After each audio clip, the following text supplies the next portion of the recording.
Admiral Vorthak of the Galactic Conquest Council straightened his 17 ceremonial medals and cleared his throat with the sound of a garbage disposal eating silverware. Today was going to be glorious. Today he would claim Earth's moon as the crown jewel of his trophy collection. "These pathetic humans," he muttered, watching Earth grow larger on the view screen. "They probably don't even know we're coming." His bridge crew nodded enthusiastically, though Captain Sleep, his most trusted lieutenant, seemed to be developing that nervous twitch in his left eye again. The same twitch that had saved them from 3 different space pirates and one very angry space whale. "Sir," Sleep ventured carefully, "shouldn't conquering Earth be harder?" Vorthak waved a dismissive tentacle. "Nonsense. Look at them down there, Sleep. They can barely manage to not destroy their own planet. Taking their moon will be like taking candy from a baby. A stupid, hairless baby." The communication channel crackled to life, and a surprisingly cheerful human voice filled the bridge. "Hello there, alien friends. We got your message about wanting our moon. Gotta say, we're totally cool with that. When do you want to pick it up?" The bridge fell silent except for the gentle hum of life support and Sleep's increasingly rapid blinking.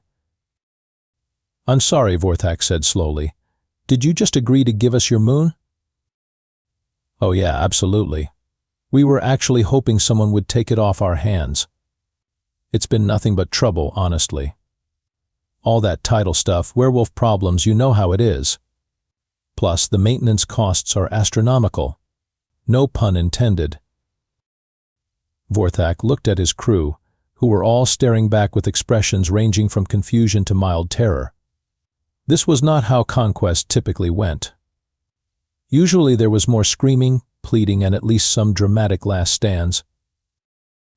"Well," Vorthak said, trying to regain his composure, "excellent. We'll just take it then." "Super. We've already cleared out all the important stuff.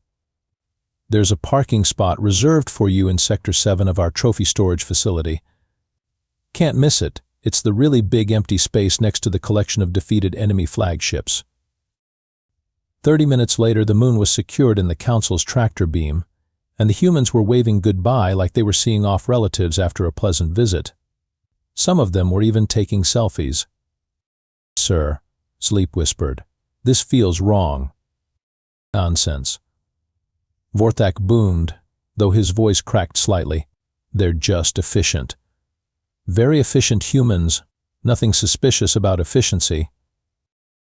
As they departed Earth's orbit, Sleep couldn't shake the feeling that they'd just walked into the galaxy's most polite trap. The Galactic Conquest Council's trophy room was the stuff of legend. Spanning 3 decks of their flagship, it housed the spoils of 1,000 conquered worlds, crystalline formations from the diamond planets, the last remaining dodo bird from Earth's sister planet, and now prominently displayed in the center of it all, Earth's moon. "Magnificent, isn't it?" Vorthak purred to Ambassador Slitherius from the Reptilian Republic. "Took it right from under their noses. The humans practically begged us to take it." Slitherius examined the moon with interest, his forked tongue flicking out to taste the air. "Impressive, Admiral. Though I must say, it has an unusual aroma." "That's the scent of victory," Vorthak declared, though privately he'd noticed the same thing. The moon smelled distinctly like popcorn and artificial butter flavoring. Chief Science Officer Blundek, a methodical creature who resembled a walking filing cabinet with eyes, approached with his ever-present tablet. "Admiral, I've been running standard composition analysis on our new acquisition, and the results are peculiar." "Define peculiar, Blundek." "Well, sir, according to my scans, this moon appears to be constructed primarily of papier-mâché, chicken wire, and something the computer identifies as Hollywood magic."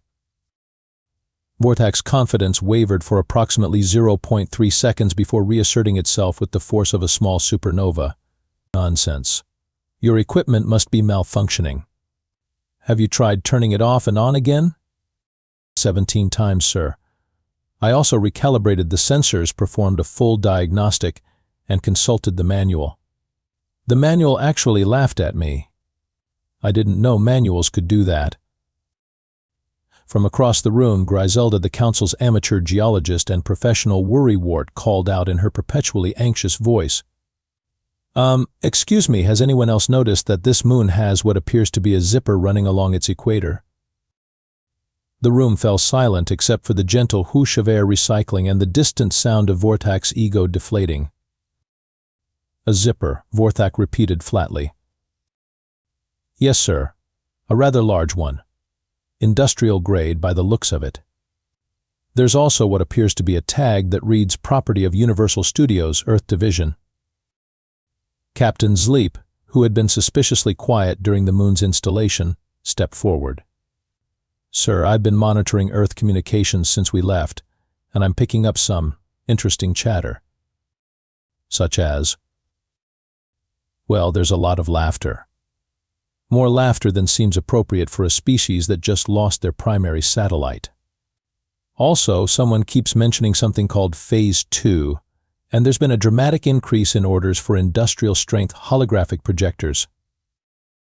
Vorthak felt a cold dread settling in his stomach, right next to the 3-bean salad he'd had for lunch. Holographic projectors? Yes, sir. Enough to hide something roughly the size of, I don't know, a moon. The trophy room's lighting seemed to dim, though that might have been Vorthak's vision blurring as the horrible possibility began to take shape. Around him, his officers were starting to make connections, and none of those connections were painting a pretty picture. This can't be happening, Vorthak whispered. We're the Galactic Conquest Council. We don't get fooled by primitives. We do the fooling. What? But even as he said it, the fake moon seemed to mock him with its papier-mâché craters and its suspiciously perfect spherical shape. In the harsh light of the trophy room, it looked less like a celestial body and more like a very expensive movie prop. Which, as it turned out, was exactly what it was. The emergency council meeting was called at 0600 hours, which was unfortunate because most of the council's members were nocturnal, photosynthetic, or existed in a constant state of mild confusion. The combination of early morning alertness and mounting panic created an atmosphere that could best be described as impending doom with a side of caffeine withdrawal. Vorthak paced at the head of the conference table, his metals jangling with each agitated step. Gentlemen beings, and that thing in the corner that might be a plant but keeps asking for tax forms, we have a situation. The situation became immediately apparent when the room's main screen flickered to life, displaying a live feed from their trophy room. The fake moon was now broadcasting what appeared to be a cooking show, complete with a cheerful human chef demonstrating how to make authentic lunar cheese souffle. As you can see, the chef was saying with disturbing enthusiasm, the secret to perfect moon cheese is understanding that it's not actually from the moon. It's from Wisconsin. The moon is just for marketing. Blundek raised a tentacle. Sir, I've completed a full spectral analysis of the broadcasts. They appear to be coming from inside the moon itself, suggesting a sophisticated entertainment system was installed during construction. Construction, Vorthak repeated, the word tasting like bitter defeat in his mouth. Captain Zleep cleared his throat, which sounded like a rusty gate opening in a horror movie. Sir, we've intercepted additional Earth communications. The humans appear to be celebrating something they're calling Operation Cheeseball. Operation Cheeseball? Yes, sir. They're also referring to us as those adorable space tourists who fell for the oldest trick in the book. The phrase cosmic rubes has appeared in 17 different communications. The plant thing in the corner rustled ominously. Admiral, it said in a voice like wind through dead leaves, I've been monitoring Earth's dark side through our long-range sensors. There appears to be significant construction activity. What kind of construction? The kind that involves massive defensive installations, planet-killer weapons, and what appears to be a very large sign that reads Welcome to the Real Moon Population Classified. Vorthak sat down heavily, his chair creaking under the weight of his crushing realization. Show me. Me. The screen shifted to display Earth's supposedly moonless sky. At first there was nothing but stars and the gentle twinkle of cosmic dust. Then, as if someone had flipped a switch, a massive structure materialized exactly where the moon should have been. It was definitely Earth's moon, but it was also definitely not the moon they had stolen. This moon bristled with weapons arrays, communication towers, and what appeared to be a gift shop. A gift shop that was currently flashing a neon sign advertising authentic moon rocks, now 50% off. The holographic projector, Zleep whispered in horrified understanding. They hid their real moon behind a holographic projection and gave us a fake. But why would they do that? Demanded Sletherius, who had been invited to witness what was supposed to be the Council's moment of triumph. The answer came in the form of another intercepted transmission, this one featuring a human voice that sounded distinctly pleased with itself. Ladies and gentlemen, Phase 2 is now complete. The Galactic Conquest Council has successfully removed our obsolete movie prop from Earth orbit, saving us approximately 12 billion credits in disposal fees. Phase 3, Operation Mars Bar, will commence once we find another group of sufficiently gullible space pirates. The silence that followed was so complete that they could hear the fake moon's internal speakers playing what sounded like elevator music mixed with dolphin sounds.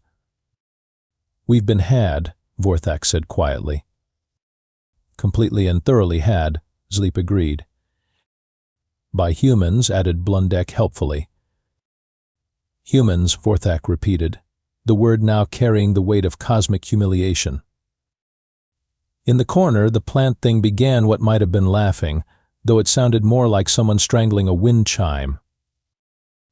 The arrival of human ambassador Jake Rodriguez was announced with all the fanfare typically reserved for visiting dignitaries, which made the entire situation even more insulting. Jake stepped off his shuttle wearing a cheap suit, a crooked tie, and a smile that could power a small space station. Admiral Vorthak. Jake exclaimed, extending his hand in the peculiar human greeting ritual. Great to see you again. How's that moon treating you? Getting good reception on the built-in entertainment system? Vorthak stared at the outstretched hand as if it were a venomous space snake. Ambassador Rodriguez. We need to talk. Oh, absolutely. I was hoping you'd say that. I brought presentation materials and everything. Jake produced a briefcase that looked like it had survived several small wars and possibly a flood. Should we do this in your conference room, or would you prefer somewhere more private? I know how embarrassing these mix-ups can be. Mix-ups, Vorthak said slowly. Oh yeah, happens all the time. You wouldn't believe how many alien civilizations accidentally grab our practice moon instead of the real deal. We really should put up better signage. 20 minutes later, the council found themselves gathered around their conference table, watching Jake set up what appeared to be the galaxy's most cheerful PowerPoint presentation. The first slide read, "So you've stolen our Decoy moon, a helpful guide to not being completely humiliated." Now, Jake began, clicking to the next slide. I want to start by saying that your moon theft technique was absolutely flawless. Really top-notch work. The problem is, you stole our old movie set instead of our actual moon. The slide showed a helpful diagram comparing real moon and fake moon, with arrows pointing to features like actual gravity versus carnival ride gravity generator and natural craters versus expertly sculpted foam craters. You see. Jake continued, we've been using that particular prop since the early 21st century. Started with some moon landing movies, then moved on to alien invasion films, and finally repurposed it for cosmic prank purposes. It's got a great entertainment system, though. I hope you've been enjoying our classic sitcom collection. Captain Zleep raised a shaky tentacle. Are you telling us that your species regularly builds fake moons for the purpose of fooling other civilizations? Oh heavens no. Jake laughed. We build fake everything. We've got 3 spare Earths, a backup Mars that's actually just a really big balloon, and don't even get me started on our Jupiter situation. That's just a hologram hiding our secret battle station. Blundek consulted his tablet with the desperate intensity of someone hoping technology might save him from reality. According to my calculations, the construction cost of a fake moon would exceed most planetary defense budgets. Yeah, it was pretty expensive, Jake admitted, but way cheaper than actually fighting wars. Plus, we sell the movie rights afterward. Humans fool entire galactic empire with fake moon is going to be a summer blockbuster. Vorthak felt something inside him break, possibly his pride or maybe just his will to live. Where's your real moon? Jake grinned and clicked to the next slide, which showed Earth with its moon prominently displayed, bristling with enough weapons to sterilize a small solar system. Right where it's always been. We just turned on the cloaking device when we saw you coming. Been developing the technology for years, ever since we realized that other species might want to steal our stuff. Cloaking device. Yep, actually based on the same technology we use to hide our vegetables from our children. Very advanced stuff. The plant thing in the corner made a sound like wind through a graveyard. How many other civilizations have fallen for this deception? Jake's grin widened. Well, let's just say you're in very distinguished company. The Zorbarian Empire has 3 of our fake moons. The Crystal Confederation bought our entire asteroid belt replica. And don't even ask what the mechanical collective paid for our authentic sun. That's actually just a very bright light bulb. The room fell silent except for the sound of several dozen egos simultaneously imploding. The news traveled fast through the galactic community, as news tends to do when it involves the spectacular humiliation of a major military power. Within 48 hours, every species in the known galaxy had heard about the Galactic Conquest Council's magnificent failure, and the reactions ranged from barely concealed laughter to outright mockery. The Reptilian Republic sent a formal diplomatic note that consisted entirely of snake emojis and the phrase, "Perhaps next time try conquering something that actually exists." The Crystal Confederation offered to sell the Council a genuine conquest detection kit for the low price of their remaining dignity. Even the normally polite Aquatic Alliance issued a statement that roughly translated to "how embarrassing for you." Vorthak stood in his trophy room, staring at the fake moon that had become the galaxy's most expensive joke. The entertainment system was currently playing a documentary called Earth's Greatest Pranks, and he was fairly certain the narrator was snickering. "Sir," Captain Zleep approached cautiously, "Ambassador Rodriguez is here for the negotiations." Jake strolled in looking remarkably pleased with himself, carrying a tablet and what appeared to be a bag of actual popcorn. "Admiral, beautiful trophy room you have here. I love what you've done with the lighting. Really makes the fake moon pop." "What do you want, Rodriguez?" Vorthak asked wearily. "Well, since you brought it up, I'm authorized to offer you a trade. Dins Krios. We'll take back our movie prop and give you something of actual value in return." Vorthak's hopes rose slightly. "Such as?" Jake consulted his tablet. "How about 50,000 tons of authentic Earth cheese? Real cheese, not the moon cheese knockoffs you've been seeing in the markets. We've got cheddar, Swiss, Gouda, and something called Limburger that's technically classified as a biological weapon in 17 star systems." "Cheese," Vorthak repeated. "Premium cheese. Plus we'll throw in the complete DVD collection of Earth's greatest movies, a set of authentic human cooking utensils, and a signed photograph from our president with a personalized message apologizing for the confusion." Blundek looked up from his tablet. "Sir, I've been monitoring the galactic markets and Earth cheese is currently trading at premium prices. Apparently several species consider it a delicacy." "That's right," Jake said cheerfully. "We've been supplying authentic moon cheese to 14 different planets for the past 6 months. Made from genuine Earth cows, aged in simulated lunar caves. It's been our most successful export since we started selling Mars water to the desert worlds." Captain Zleep's eye started twitching again. "Mars water?" "Oh yeah, huge hit. It's actually just tap water from Detroit, but we put it in fancy bottles labeled imported from the Red Planet. Marketing is everything in the interstellar trade business." The horrible realization was beginning to dawn on Vorthak that humanity hadn't just fooled them once they'd been systematically conning the entire galaxy while everyone else thought they were primitive. "How long have you been doing this?" Jake scratched his head thoughtfully. "Well, we started small.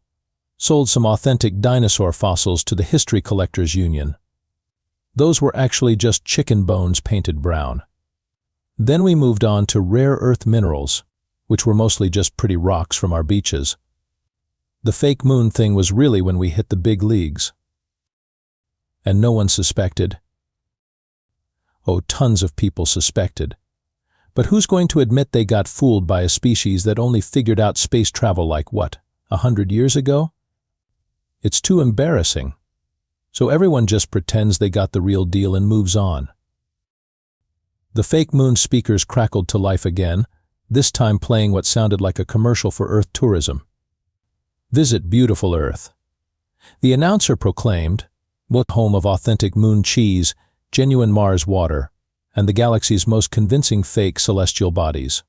Satisfaction guaranteed or your dignity back. Vorthak closed his eyes and tried to imagine a universe where this wasn't happening to him. It was a nice universe. He wished he lived there. "So," Jake said, pulling out a contract, "do we have a deal?" 1 year later, Admiral Vorthak stood in what was now officially called the Earth Cultural Exchange Center, formerly known as the Galactic Conquest Council's trophy room. He wore a bright yellow t-shirt that read, "I got fooled by humans and all I got was this lousy t-shirt," and a smile that looked only slightly less genuine than a politician's campaign promise. "Welcome, welcome," he called out to a group of visiting school children from the Tentacle Nebula. "Gather round and let me tell you the amazing story of how Earth's cleverest species convinced the mighty Galactic Conquest Council to steal their garbage." The children gurgled with delight, which was how their species expressed amusement. Behind them, their teacher, a being that looked like a walking math equation, took notes for what would undoubtedly become a lesson about the dangers of overconfidence. Captain Zleep, now sporting the title Assistant Cultural Ambassador and a matching t-shirt, operated the interactive displays. "And here, Mel," he announced, pressing a button that made the fake moon light up. "You can see the exact moment when we realized we'd been had. Note the quality craftsmanship of the papier-mâché crater work." The fake moon had become the star attraction of what was now the galaxy's most popular tourist destination. Beings traveled from across the universe to see the monument to human cleverness and alien gullibility. The gift shop alone generated enough revenue to fund 3 small space programs. Jake Rodriguez appeared at Vorthak's elbow with his usual impeccable timing. "How's business, Admiral?" "Booming," Vorthak admitted. "We've had delegations from 47 different star systems this month alone. Apparently everyone wants to hear the story of how humans outsmarted the galaxy's premier military force." "It's a good story," Jake agreed. "Great moral lessons about assumptions and the dangers of underestimating your opponents. Very educational." "Jake," Vorthak said quietly, "can I ask you something that's been bothering me?" "Shoot." "How many other civilizations have you done this to?" Jake's grin could have powered a small city. "Well, let's see. The Crystalline Empire is currently displaying our fake asteroid belt in their Hall of Conquests. The Machine Collective bought our authentic Earth computer technology, which is actually just a bunch of old smartphones duct-taped together. And the Void Dwellers paid premium prices for our genuine black hole, which is really just a painted basketball with a fog machine." Vorthak stared at him. "A painted basketball." "A very convincing painted basketball. We put a lot of work into that fog machine. Really sells the whole infinite darkness consuming reality vibe. Is there anything you people haven't faked?"